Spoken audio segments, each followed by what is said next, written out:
What happens when forbidden desire ignites in the heat of a single night? Picture yourself caught in a web of passion, where every touch is a risk, and every secret could unravel everything. This is a story of temptation that sets your heart racing and a night that changes it all. The summer air in Austin, Texas, was thick with heat, the kind that wrapped around your skin and made every breath intoxicating. I stood before the mirror in my boyfriend Jake's apartment, adjusting the straps of my black sundress. The fabric caressed my curves, and I couldn't help but smile at my reflection. Tonight was special, Jake's 25th birthday party, which I'd planned for weeks. The guest list was small, intimate, just how he liked it. But one guest made my heart skip a beat, his older sister, Lauren. Jake and I had been together for a year, and things were perfect. He was charming, with tousled brown hair and a smile that melted hearts. But Lauren, she was an enigma. She lived in New York, visiting Austin only once since we'd met. I vaguely remembered her from a Christmas dinner. Tall, confident, with piercing green eyes that saw right through you. At 28, she was a photographer, wild and untamed, the kind of woman who commanded every room she entered. The doorbell rang, snapping me out of my thoughts. I smoothed my dress and headed to the living room, where Jake was setting out drinks. "Babe, can you get that?" he called, hands full of beer bottles. I opened the door, and there she was. Lauren. Her dark hair fell in waves, and a leather jacket hugged her shoulders over a crimson top that revealed just enough to make you linger. Her lips curved into a slow, knowing smile as her eyes slid over me. "Emma, right?" she said, her voice low and velvety. "You look tempting." I laughed, brushing it off, but her gaze set my skin ablaze. "Lauren, it's been a while. Come in." The party erupted with music pulsing through the apartment. Laughter, clinking glasses, and buzzing energy filled the space.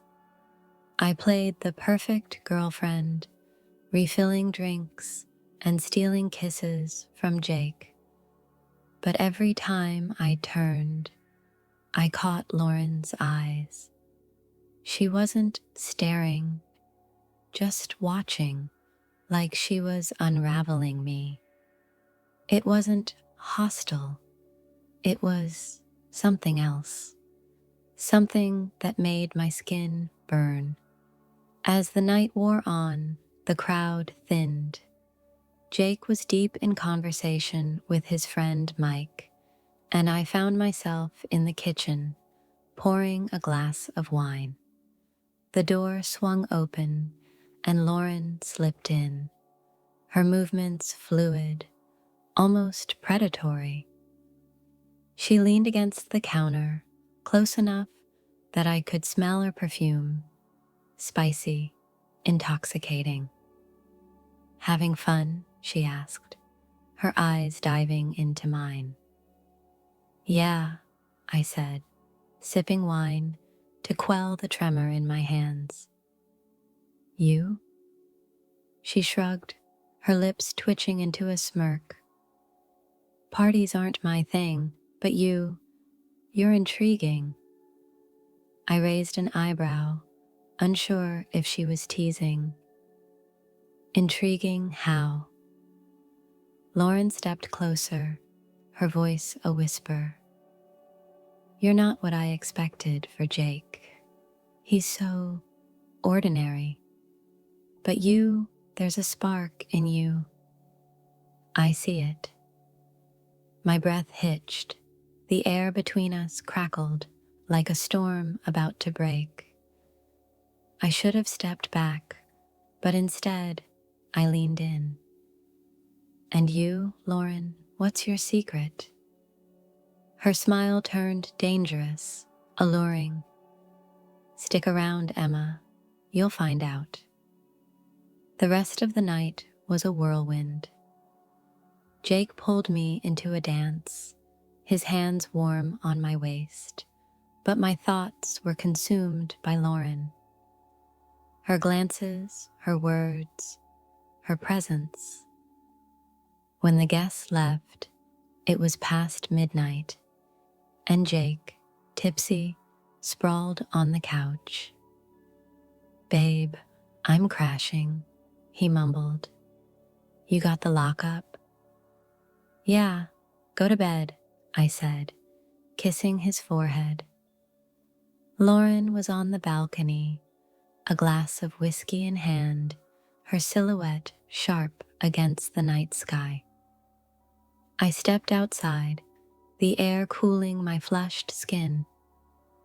You're not leaving, I asked. She glanced at me, her eyes glinting. Jake said I could crash on the couch unless you want me gone. Her voice was a challenge. My heart pounded, but I held her gaze. Stay. We talked for hours, sitting cross-legged on the balcony floor, the city lights twinkling below. She spoke of New York, galleries, late-night escapades. I shared my dreams of opening a design studio. But every glance, every brush of her fingers against mine as she passed the bottle set my body trembling. Her knee grazed mine, and I felt heat radiate from the point of contact. The whiskey bottle emptied, and the distance between us melted away. Her face was inches from mine, her breath warming my skin. Ever wanted something you shouldn't? She whispered. I swallowed, my throat dry. Like what? Her eyes darkened, and she leaned in.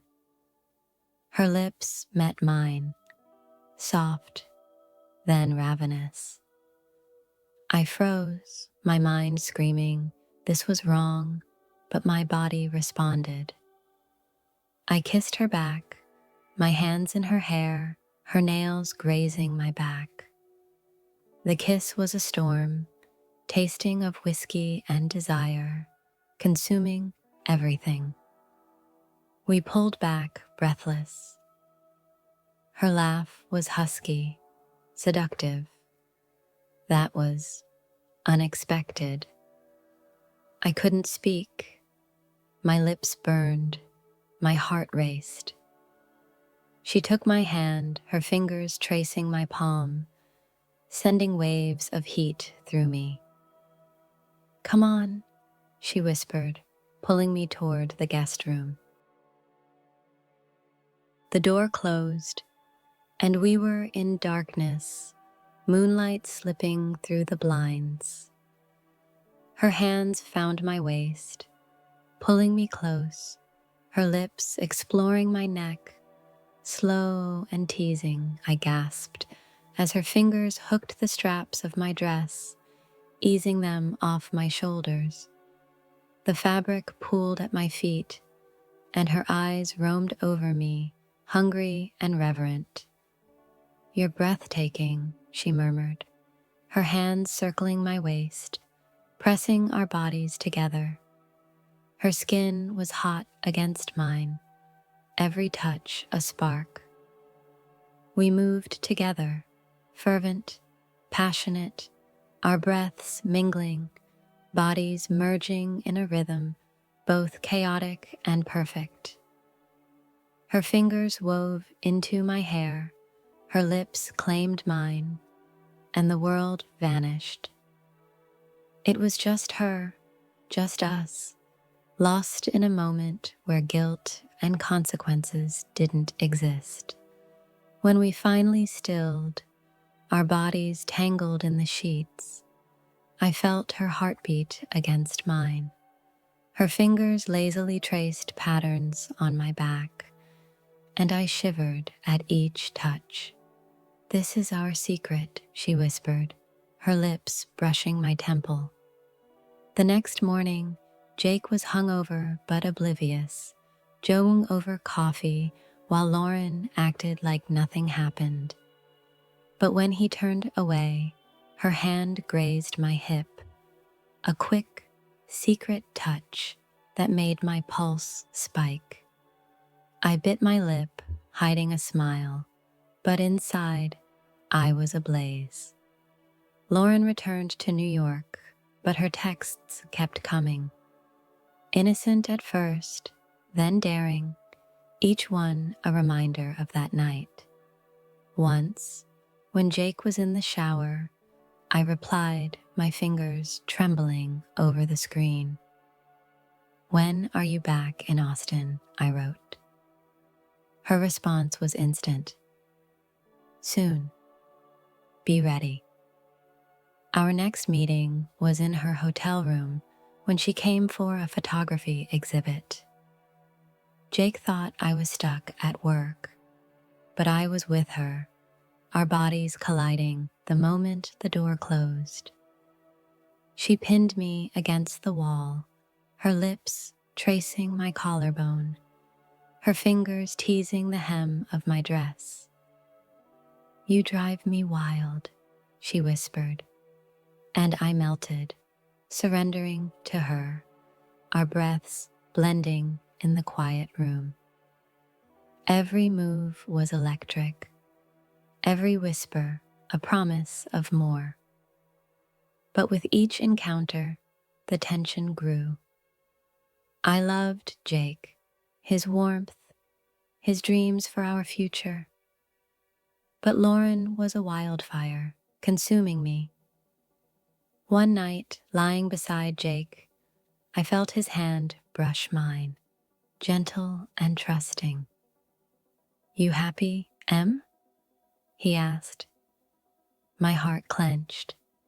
"Yeah," I lied, hating myself. I couldn't tell him. I couldn't shatter his world, but I couldn't stop either. The last time with Lauren was in her New York studio when I flew there under the guise of a work trip. The walls were lined with her photographs, the air thick with paint and her perfume. She locked the door, her eyes gleaming in the dim light. "One night," she said, her fingers unbuttoning my shirt. No questions, no guilt. That night was the most intense. Her hands explored every inch of my skin. Her whispers made my body tremble. We moved like it was the last time, our bodies saying what we couldn't voice. When we lay, sweaty and breathless, she took my hand, her fingers tightening around mine. "You know this can't last forever," she said softly. I nodded, my throat tight. I knew, but I wasn't ready to let go. Back in Austin, I realized I was at a crossroads. Jake was my home, but Lauren was my awakening. I couldn't have both. One night, watching him laugh, I made my choice. I'd stay with him. But Lauren would always be a part of me, a secret flame in my soul. Months later, I saw her in an Austin coffee shop. She looked the same, confident, wild, but her eyes were softer. "You happy?" she asked. "Yeah," I said, and it was true, though it stung. "You?" She smiled, a little sad. "I always survive." We parted, but her scent lingered, an echo of the night that changed everything.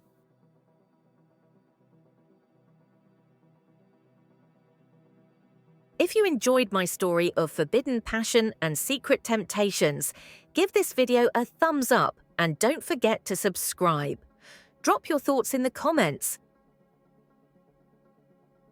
What would you have done in Emma's shoes? Let's talk about it.